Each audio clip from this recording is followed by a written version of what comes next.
Is your 3DS failing to charge? You may have a fuse issue. We're going to be going over how to find the fuses, how to test the fuse, and replace it if you need to on the original 3DS, 2DS, and 3DS XL. We're not going to be going over the disassembly of these consoles, we are purely interested in the fuses today. To start us off, there are some tools which will make the replacement and cleanup much easier. If you are doing soldering, you will require either a soldering iron or a hot air station with flux. You cannot forget the flux when soldering. And if you do require replacement fuses, I provide an affiliate link down below where you can get them. Now, let's start where it all began with the original 3DS.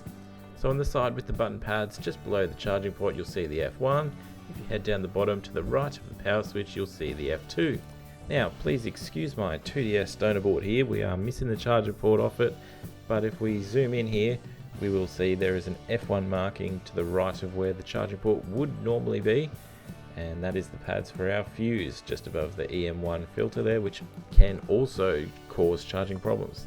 Now, our F2 is located a little further down, just behind the battery connector there. You can see F2 marking, nice and easy to see that one, right next to the battery terminal.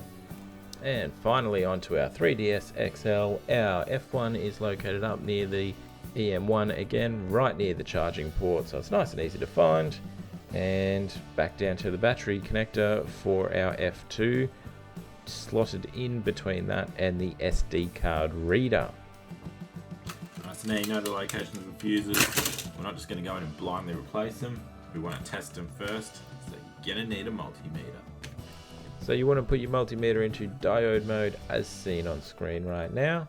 And when you touch the two probes together, they make this lovely noise. Music to my ears. Then all you have to do is get one probe on either side of the fuse and apply a little bit of pressure. If it beeps, it is good. It does not matter which side you have the red probe or the black probe. Just before we go to the replacement procedure, a word from our sponsor, PCBWay. Are you looking for top-notch PCB manufacturing? Look no further than PCBWay. With over a decade of experience, PCBWay offers unparalleled quality, fast turnaround times, and unbeatable prices. Whether you need a prototype or mass production, their advanced facilities ensure precision and reliability.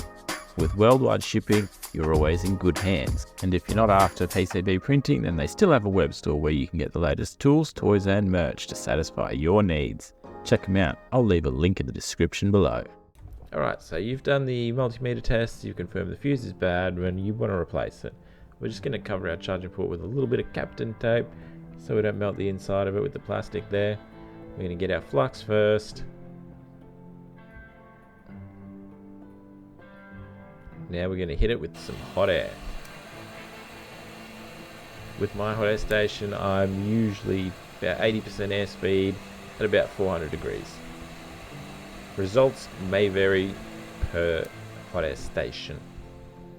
And now we've got that old fuse out of the way, we're going to come in with the desoldering braid, which I think I forgot to put at the start of the video. But anyway, we're going to use that to remove the unleaded solder because we want to put some nice fresh leaded solder in there. But we need some more flux first. Coming in with the leaded solder. Going to apply it to both pads, get it ready. Going to heat it up with the old hot air station again, still running at 400.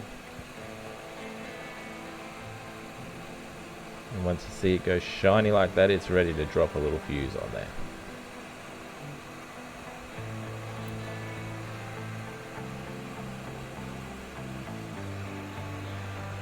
And it's doing its little flux dance straight into position. Using a bit of IPA there to clean it off.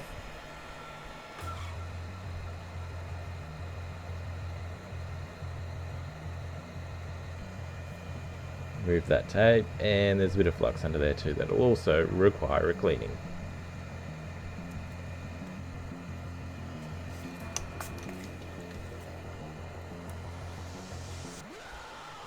Now method 1 is nice and easy to do if you have a hot air station. Now unfortunately not everyone has one, so if you've only got a soldering iron, this is how you will do it. you want to use the desoldering braid to remove as much solder as you can from both sides of the fuse.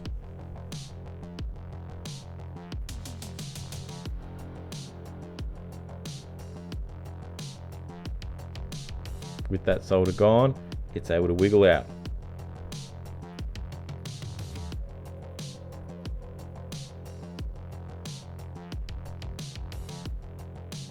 Now we do want to go quite carefully as there is quite a little capacitor just below it. And there you have it, the fuse is off. We're going to do the same thing with our braid, remove the unleaded solder.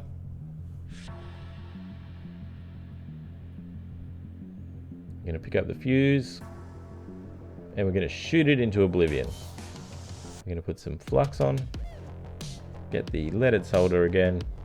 I'm only going to apply it to one pad. I'm going to put the fuse in with the flux. And we're going to then heat up that one solder pad and push the fuse into the warm solder.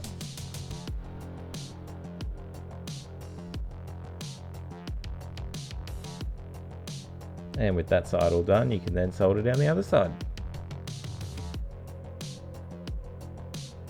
Once again, clean it up.